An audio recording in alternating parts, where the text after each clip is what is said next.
বাংলাদেশের বেশ কিছু জেলায় রাসেলস ভাইপার সাপ নিয়ে আতঙ্ক ছড়িয়ে পড়েছে। ফেসবুকে বিষয়টি নিয়ে অনেকে নানাভাবে উদ্বেগ প্রকাশ করছেন। অনেকে প্রচার করছেন যে সাপটি কামড় দিলে দ্রুত মানুষের মৃত্যু হয়। পরিস্থিতি এমন এক পর্যায়ে পৌঁছেছে রাসেলস ভাইপার সাপ মেরে ফেলার প্রচারণাও চালানো হচ্ছে ফেসবুকে।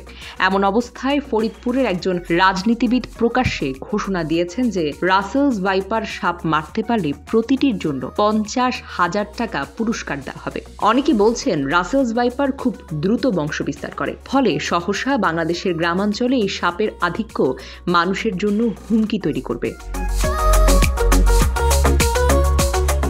প্রশ্ন হচ্ছে, রাসেলস ভাইপার নিয়ে যে মাত্রায় উদ্বেগ প্রকাশ করা হচ্ছে তা কতটা যৌক্তিক?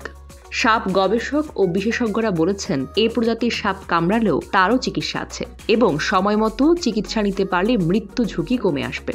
বেসরকারি সংস্থা deep ecology and snake conservation foundation বলছে রাসেলস ভাইপার মোটেও দেশের সবচেয়ে বিষধর এবং প্রাণঘাতী সাপ নয়,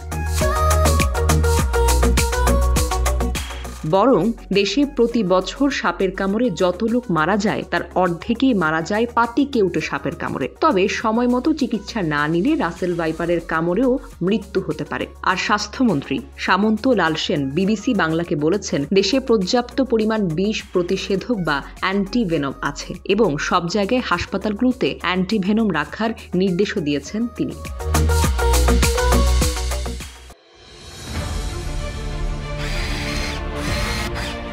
আলোতে থাকুন, ফোকাসে থাকুন, হাত রাখুন প্রজন্মের হাতে।